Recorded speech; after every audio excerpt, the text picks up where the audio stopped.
RC RC ಕಡೆ total ಬೇರೆ ಬೇರಿನ್ನು ಮೈದೋರಿ ಕಾಡುವ ಬಾಧೆ 100,000 ಕೋಟಿ ಉಂಟು ಶಂಕರ.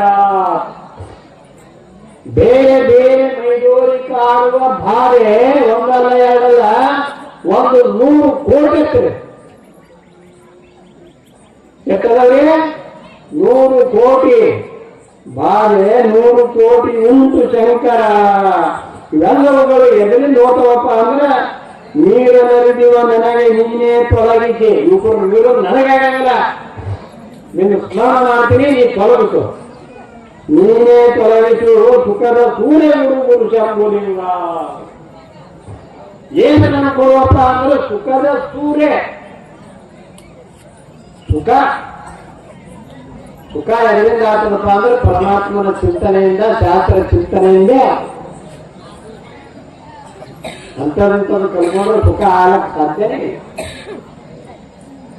ಅವರು ಅಲ್ಲ ತಲೈವ ಅಂತೇಳಿ ಯಾರಿಗೇನಪ್ಪ ಆಂಧ್ರದಾಗ ಇದ್ದಾಗ ತಮಿಳ್ನಾಡ ತಲೈವ ಯಾರ ಗೊತ್ತದನ ರಜನಿಕಾಂತ್ ಅಂತ ಹೇಳಿ ಅಬ್ಜಿಗಟ್ಟಲೆ ಬರ್ತಾರ. ಸುಖ ಇಲ್ಲ ಹಂಗ. ಮೊನ್ನೆ ಹೇಳ್ದ ಹಿಮಾಲಯಕ್ಕೆ ಹೋಗ್ತೀನಿ, ಸಾಧುಗೋಳದಲ್ಲಿ ಹೋಗ್ತೀನಿ, ಧ್ಯಾನ ಮಾಡ್ತೀನಿ, ಸುಖ ಸಿಕ್ಕದ್ರಿ, ಇದಕ್ಕೆ ಬೆಂಕಿ ಹಚ್ತೀರಿ ಅನ್ನೋ. ನಿಮ್ಮಲ್ಲಿ ರಾಮಮಠ ಅಷ್ಟೇ ಕೀರ್ತಿ ಎಷ್ಟು, ವಾರ್ತೆ ಎಷ್ಟು. ನಮ್ಮ ಪ್ರಧಾನಮಂತ್ರಿಗಳು ನರೇಂದ್ರ ಮೋದಿಯವರು ಹೇಗೆ ಯಾರು ಭೇಟಿ ಆಗ್ತಾರೆ, ನನ್ನ ಪಕ್ಷಕ್ಕೆ ಬಾರಕ ಸಪೋರ್ಟ್ ಮಾಡುತ್ತೇವೆ. ಯಾರಮ್ಮ ರಜನಿಕಾಂತ್ ಅಂತ ಹೇಳಿ ಒಂದು ಟ್ಯಾಲಿಕಿಂಗ್ ನಟ ಯಾರಿಗಾರು ದುಃಖೆ ಸುಖವೇ ನೀಡಪ್ಪ ಅಂದ್ರೆ ಸೂರ್ಯ ಗುರು ಶಂಭುಲಿಂಗ. ಎಂತ ಸೂರ್ಯ ಅಂದ್ರೆ ಸುಖದ ಸೂರ್ಯ ಗುರು ಶಂಭುಲಿಂಗ. ಪರಮಾತ್ಮನನ್ನು ಸ್ಮರಣ ಮಾಡ. ಒಬ್ಬ ಸಾಧು ಆನಂದ ಇರ್ತಾನೆ, ಸಾಧುನೇ ಆನಂದ ಇರ್ತಾನೆ. ಹೊರತಾಗಿ ಸಾಧು ಅನ್ನೋದ ನಿಮ್ಮದು ಎಲ್ಲಿ ಬರ್ತದ ವೃತ್ತಿಯಪ್ಪ ಅಂದ್ರೆ ಕ್ಯಾನಿ ಕಡೆ ಬರ್ತದ. ಕ್ಯಾನಿ ಹಾಕೊಂಡು ಸಾಧು ಅಲ್ಲ. ಕ್ಯಾನಿ ನೀವು ಒಂದು ತಾಸನಾಗ ಹಾಕುತ್ತೀವಿ, ಶತಕ್ಷಣಗಳಿಗೆ ನಾವೇ ಹಾಕೊಂಡೇವು. ಋತುಗಳೇ ಸಿನಿಮಾದಾಗ ನೋಡ್ಬೇಕು, ಎಂತಿಂತ ಕ್ಯಾನಿ ಹಾಕೊಂಡು ಅವ್ರಿಗೆ ನಮಸ್ಕಾರ ಮಾಡ್ಬೇಕು, ಹಂಗೆ ಹಾಕೊಂಡಿರ್ತಾರೆ ಅವ್ರು ಸಾಧು. ಡಾಕ್ಟರ್ ರಾಜ್ಕುಮಾರ್ ಒಂದು ಸಿನಿಮಾದಾಗ ಕಾನೂನು ಪಾಠ ಮಾಡೋದು ನೋಡ್ರಿ, ನೋಡಿ ನಾವು ನಮಸ್ಕಾರ ಮಾಡ್ಬೇಕು. ಇವಪ್ಪ ದೊಡ್ಡ ಸಾರು. ಅರ್ಜುನ ಸನ್ಯಾಸಕ್ಕೆ ಅವ್ರ ಹೆಸರ ಸುಖಾದೇವ ಲಗ್ನ ಮಾಡಕ್ಕೆ. ಸಾಧು ಅಂದ್ರೆ ಏನು? ಸಾಧು ಅಂತೇಳಿ ಯಾರಿಗಿರ್ತಾರಪ್ಪ ಅಂದ್ರೆ ಸಾತ್ವಿಕ ವೃತ್ತಿ ಯಾರಲ್ಲಿ ಇರ್ತದಲ್ಲ ಅವರೇ ಸಾಧು. ವೇಷದಲ್ಲಿ ಸಾಧು ಹಾಲಕ್ಕೆ ಬರ್ತದೆ. ಏನ್ ದೊಡ್ಡ ಇವೆಲ್ಲ ಡಿಪಾರ್ಟ್ಮೆಂಟ್ ಇದ್ದಂಗೆ. ಸಾಧುಗಳು ಅಂತಂದ್ರೆ ಮಾಡಾಗಿರ್ತಾರೆ, ಸಾಧುಗಳು ಹಾಕೊಂಡು ಅಷ್ಟೇ. ಆದ್ರೆ ಯಾವ ಸಾಧನೆ ಅನ್ನುವಂಥದ್ದನ್ನು ಮಾಡ್ತಾನಲ್ಲ ಅವನ ನಿಜವಾದಂತ ಸಾಧು. ಶ್ರೀಮನ್ ನಿಜಗುಣ ಸುಲೇಗಳು ಕ್ಯಾರಿ ಹಾಕಿ ಧರ್ಮವರೇನ ರಾಜಪೋಷ ಹಾಕಿತ್ತವರು. ಸಿದ್ಧಾರೂಢರು ಎಲ್ಲಿ ಕ್ಯಾರಿ ಹಾಕ್ಯಾರ? ಬಿಳಿ ಜೋತರ ಉಟ್ಕೊಂಡಾರ, ಮ್ಯಾಲ ಶಾಲೆ ಉಟ್ಕೊಂಡಾರ, ಅವರು ದೊಡ್ಡ ಸಾಧುಗಳು. ಬಸವಣ್ಣವ್ರು ಎಲ್ಲಿ ಕ್ಯಾರಿ ಹಾಕ್ಯಾರ? ರಾಜಪೋಷ ಹಾಕಿತ್ತವರು, ಅವರು ಸಾಧುಗಳು. ದೇವರ ದಾಸನೆಯರು ಎಲ್ಲಿ ಕ್ಯಾರಿ ಹಾಕ್ಯಾರ? ಅವರು ನಿಜವಾದಂತ ಸಾಧುಗಳು.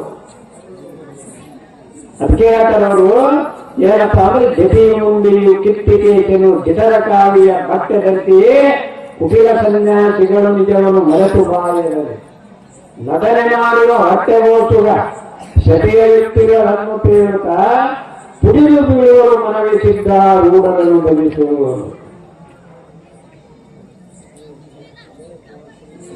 ಗೊತ್ತಾಗ ಜತಿಯು ಮುಂದೆ ಎಲ್ಲ ಏನ ಕೇಸುಗಳು ದುಃಖ ಅದು ದುಃಖ ಗಡ್ಡ ದುಃಖ ಬೋಳಿಸ್ಕೊಂಡು ತುರ್ಗಾರ ಮಾಡಿ ವೇಷದಲ್ಲಿ ಮೇಷನಾದ್ರೆ ಒಳಗೆ ಮನಸ್ಸು ಸಾಧುವಾಗಬೇಕಲ್ಲ. ಮನಸ್ಸು ಸಾಧುವಾದಂದ್ರೆ ನಿಜವಾದಂತ ಸಾಧು. ಇವೆಲ್ಲವುಗಳನ್ನ ಅಭ್ಯಾಸ ಮಾಡಿ ವೃತ್ತಿ ಅನ್ನುವಂಥದ್ದು ಅಂತರ್ಮುಖ ಯಾವ ಮಾಡ್ಕೊತಾನ ಅವ ನಿಜವಾದಂತ ಸಾಧು. ವೃತ್ತಿ ಬಹಿರ್ಮುಖ ಆಯ್ತಪ್ಪ ಅಂದ್ರೆ ಸಾಧು ಅಲ್ಲವ, ಬವಿಯವ, ಭವರಾಜದವಲ್ಲ. ಭವರಾಜದವ್ರು ಯಾರ್ಯಾರು ಹಿಡಿದಿರುವಪ್ಪ ಅಂತ ಹೇಳಿದ್ರೆ ಕಣ್ಣು ಮುಚ್ಕೊಂಡು ಕೂತ್ರೆ ವೃತ್ತಿ ಬ್ರಹ್ಮಾಕಾರ ಆಗಬೇಕು. ನಾವು ಕಣ್ಣು ಮುಚ್ಕೊಂಡು ಕೂತೇವಪ್ಪ ಅಂತಂದ್ರ ಯಾರು ಬರ್ತು ಕೊಡ್ತಾರೋ, ಯಾರು ಒಯ್ತಾರೋ, ಎಲ್ಲ ಬರ್ತದೋ ಅಲ್ವಾ? ಅದು ಅಲ್ಲ. ಆದ್ದರಿಂದ ಸಾಧು ಅನ್ನುವಂಥ ಶಬ್ದ ಏನಪ್ಪ ಅಂದ್ರೆ ಬಹಳ ಶ್ರೇಷ್ಠವಾದಂಥ ಶಬ್ದ. ನಾವು ಅದನ್ನ ಅದಕ್ಕೆ ಬಳಸ್ಕೊತೀವಿ. ಸಾಧು ಅಂದ್ರ ಸ್ಥಿತಪ್ರಜ್ಞೆ ಅಂತಂದ್ರ, ಶ್ರೀಮಂತ ಜೀವನ ಶಿವಂದ್ರ, ಶರಣ ಅಂತಂದ್ರ, ಫಕೀರ ಅಂದ್ರ, ಪಕಾರಿ ಅಂತಂದ್ರ, ಇವೆಲ್ಲ ಶಬ್ದಗಳು ಬೇರೆ ಆದವು. ಅರ್ಥ ಏನಪ್ಪಾ ಅಂತಂದ್ರೆ ಕಾಮಕ್ರೋಧಾದಿಗಳನ್ನು ಜಯಿಸಿದವ. ಜಯಿಸಷ್ಟೇ ಅಲ್ಲ, ಪರಮಾತ್ಮನ ಜೋಡಿ ಕೂಡದ. ಪರಮಾತ್ಮನಲ್ಲಿ ಬೆರಬೇಕ ರಸರೂಪ ಆದವ. ಪರಮಾತ್ಮ ಬೇರೆ ಇಲ್ಲ, ನಾ ಬೇರೆ ಇಲ್ಲ ಅಂತಂದ. ಪರಮಾತ್ಮನ ಸ್ವರೂಪನೇ ನಾನು ಅಂತ ಹೇಳಿ ಮನಸ್ಸಿನಾಗ ಗಟ್ಟಿ ತಿಳಿದವ. ಅವ್ರು ಏನಂತಾರಪ್ಪ ಅಂದ್ರೆ ಸಾಧು ಅಂತಾರ. ಇಂಥ ವಾಕ್ಯಗಳು ಬರ್ತಾವ ಸಾಧುವಿನ ಬಾಯಾಗ. ಸಾಧುವಿನ ಬಾಯಾಗ ಎಂಥ ವಾಕ್ಯ ಬರ್ತಾವ ಅಂತಂದ್ರೆ, ಶಂಕರ ನೋಡುಗಿ ನನ್ನ ಪರಿಭವದ ಬಾಧೆಯನ್ನು ಕೃಪೆನಾನು ಬೇಗದು ಅಭಯವಿತ್ತು ಶಂಕರ ಅಂತ ಬರ್ತಾವ. ಏನ್ ಉಂಡ್ರಿತಿ ಅದು ಹೊರಗೆ ಬೇಗ ಬರ್ತದ. ಇದಾದ್ರ ಬಾಯಿಗೆ ಒಂದ್ರೆ ವರ್ಷ ಮಾತು ಬತ್ತ ನಮ್ಮ ಬಾಯಿಲೆ ಏನಲ್ಲಿ ಜನ ಭಕ್ತರು ತಪ್ಪೋದ್ರೆ ಅಂದೇ ನೋಡ್ತೀವಿ. ಅದು ಅಲ್ಲ ಸಾಧು ಅಂದ್ರ, ಸಾಧು ಯಾವಾಗಲೂ ಸಂತುಷ್ಟ, ಸತತಂ ಸಂತುಷ್ಟ. ಯಾವಾಗಲೂ ಸಂತುಷ್ಟ. ಸತತಂ ಅಂದ್ರೆ ಏನು? ಯಾವಾಗಲೂ. ಯಾವಾಗಲೂ ಅಂದ್ರೆ ಯಾವಾಗಲೇ? ನಿದ್ರೆಯಲ್ಲಿ ಸಂತುಷ್ಟ, ಸ್ವಪ್ನದಲ್ಲಿ ಸಂತುಷ್ಟ, ಜಾಗರದಲ್ಲಿ ಸಂತುಷ್ಟ, ಸೂರ್ಯದಲ್ಲಿ ಸಂತುಷ್ಟ, ಸೂರ್ಯಾತೀತದಲ್ಲಿ ಸಂತುಷ್ಟ, ತನ್ನ ಸ್ವರೂಪದಲ್ಲಿ ಸಂತುಷ್ಟ ಯಾವಂತನ ಅವ ಸಾಧು. ನಾವು ಮಕ್ಕಳಾಗಿದ್ದೆ ಸಂತುಷ್ಟ. ಜೊತೆ ಅಂದ್ರೆ ಮತ್ತು ವಿಷಯ ಕಡೆ ಗಮನ. ಸಾಧು ಸಾಧು ಅಂದ್ರೆ ಅದು ಸಾಮಾನ್ಯ ಅಲ್ಲ. ಅದಕ್ಕೆ ಸಾಧು ಬಂಧನ ನೋಡ್ತೀನಿ, ಸಿದ್ಧ ಬಂಧನ ನೋಡ್ತೀನಿ ಅಂತ ಹೇಳ್ಯಾರ. ಸುಮ್ಮನೆ ಅನ್ನಂಗಿಲ್ಲ, ಶಕ್ತಿ ಇರ್ತದ. ಆದ್ದರಿಂದ ಅದು ಶಕ್ತಿ ಎಲ್ಲಿಂದ ಬರ್ತದಪ್ಪ ಅಂದ್ರೆ ಯಾವತ್ತು ಚಿಂತನ ನಂತರ ನಾವು ನೋಡೋದಿಲ್ಲ. ಎದರ ಚಿಂತನ ಅಂತ ಹೇಳಿದ್ರೆ ಸ್ವರೂಪದ ಚಿಂತನ, ಆತ್ಮದ ಚಿಂತನ ಮಾಡಬೇಕು. ಆತ್ಮದ ಚಿಂತನ ಹೆಂಗ್ ಮಾಡ್ಬೇಕಂದ್ರೆ ದೇವಿ ಪುರಾಣ ಓದಿ ಗೊತ್ತಾಗ್ತದೆ. ದೇವಿ ಪುರಾಣ ಓದ್ತೀರಿ, ಗೋಳ ಓದ್ತೀರಿ, ಆಟ ಕಡಲು, ಇಟ್ಟು ಕಡಲು, ಆಳಿ ಕಡಲು, ಇಲ್ಲಿ ಕಡಲು, ರವಿ ಬೀಜ, ಹಂಗ ಹಿಂಗ ಅಂತ ಓದ್ತೀರಿ. ಅಲ್ಲಿ ಏನು ಓದಿದ್ರೆ ಜೀವನ್ಮುಕ್ತಿ ಅಧ್ಯಾಯ ಹೇಳ್ತಾರ. ದೇವಿ ಪುರಾಣದ ಸಾಧನೆ ಯಾರು ಶ್ಲೋಕದಾಗ ಬರ್ದಾರ ಅವ್ರು ಯಾವಪ್ಪ ಅಂದ್ರೆ ವಿರತಿ ಬಲಿಯಲು ಬೇಕು, ಜನರ ಪರಿಚಯವಿಲ್ಲದಿರಬೇಕು, ಮಾತಿನ ಹರಿಯ ಬಿಟ್ಟಿರಬೇಕು, ಬಲು ಏಕಾಂತದಲ್ಲಿ ಇರಬೇಕು, ಬರುವ ನಿಧಿಯ ತಗ್ಗಿಸಲಬೇಕು, ಹಿರಿದ ಆಸನ ತೊರೆಯಬೇಕು, ಮರೆಯಬೇಕು ಪ್ರಪಂಚ ವಾಸನೆ ಮಗನ ಕೇಳಲ್ಲ. ಇಟ್ಕೊಂಡು ಹೋಗ್ಬೇಕು. ಎಂಥವರು ಇಟ್ಕೊಂಡು ಕುಂದಿರ್ತೇವೆ. ರಥ ನೋಡಲು ಅವೆಲ್ಲ ಗೌರವ.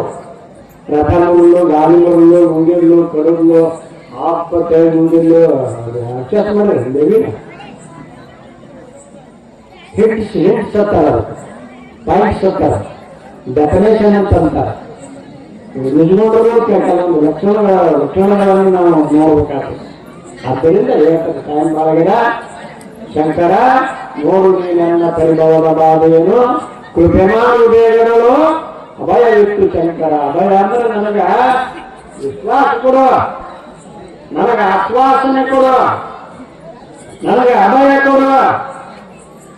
ಈಗ ಡಾಕ್ಟರ್ಗಳು ಆದಾಗ ಎಲ್ಲರೇ ನೀವು ಆದಾಗ ನಿಮ್ಗೆ ಭಯ ಆದಾಗ ಎಲ್ಲರೇ ಆದಾಗ ನೀವು ಏನೇ ಮಾಡ್ತಾರ ಅಂದುಬಾರ ಅಂದಾಗ ಅರ್ಧ ಧೈರ್ಯ ಬರ್ತದೆ. ಮಾತ್ರ ಈಗ 1 ಲಕ್ಷ ರೂಪಾಯಿ ನನ್ನ ಬರೀ ಯಾರು ಬಂದ್ರೆ ತಿಳ್ಕೊ, ಅಂದುಬಾರ ಕೊಡ್ತೀನಿ ನಾಳೆ ಅಲ್ಲಿ ಬ್ಯಾಂಕ್ನಾಗ ಅಂತಂದಾಗ ಬೇರೆ ಬರ್ತದೆ.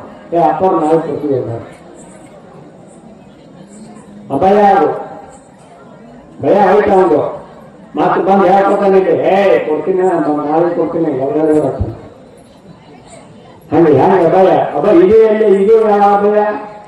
ದುಃಖ ಬಂದ ಮನುಷ್ಯ ಪರಮಾತ್ಮಗೆ ಶರಣಾಗತ ಆದಾಗ, ಸದ್ಗುರುವಿಗೆ ಶರಣಾಗತ ಆದಾಗ ಅವ್ರು ಅಭಯ ಕೊಡ್ತಾರ. ಅಭಯ ಕೊಡು ಶಂಕರ ಕೇಳ್ತಾನೆ ಶಿಷ್ಯ. ನನಗೆ ಅರಿವು ಕೊಡ್ಬೇಡ, ನನಗೆ ರೊಕ್ಕ ರೂಪಾಯಿ ಕೊಡ್ಬೇಡ, ಹೆಣ್ಣು ಮಕ್ಕಳು ಕೊಡ್ಬೇಡ, ಅವೆಲ್ಲ ನನಗೆ ದುಃಖ ತಿಳಿದ. ಅದಕ್ಕೆ ಹೇಳಿದ್ರು ದೇವರು ಕೊಂಡೋಗ್ತಾರೆ, ಸಾಕಾರದ ಸಂಸಾರದಿಂದ ಸ್ವಲ್ಪ ಬೇಕಾದ್ರೂ ಜೀವನ ಜೋಡಿ ಬೆಳಕೋ ತಪ್ಪ ಅದು ನಿಗಾಗಲ್ಲ ಹೋಗ್ಕೊಂಡು ಈ ಕಡೆ ಸರ್ಕೋಬೇಕತ್ತೀನಿ ಸರ್ಕೊಳ್ಳೋದಾಗಂಗಿಲ್ಲ, ಈ ಕಡೆ ಕರ್ಕೋಬೇಕತ್ತೀನಿ ಕರ್ಕೊಳ್ಳೋದಾಗಂಗಿಲ್ಲ. ಸಂಸಾರ ಗುಡಿಯಲ್ಲಿ ಕರ್ಕೊಂಡು ಅಲ್ಲಿನೂ ಆಗಲ್ದು. 4 ದಿನ ಚಲೋ ಇರ್ತೀನಿ, 4 ದಿನ ಕೆಟ್ಟ ನಮಗೆ ಗುಡಿ ಕರ್ಕೊಂಡು ಅಲ್ಲಿನೂ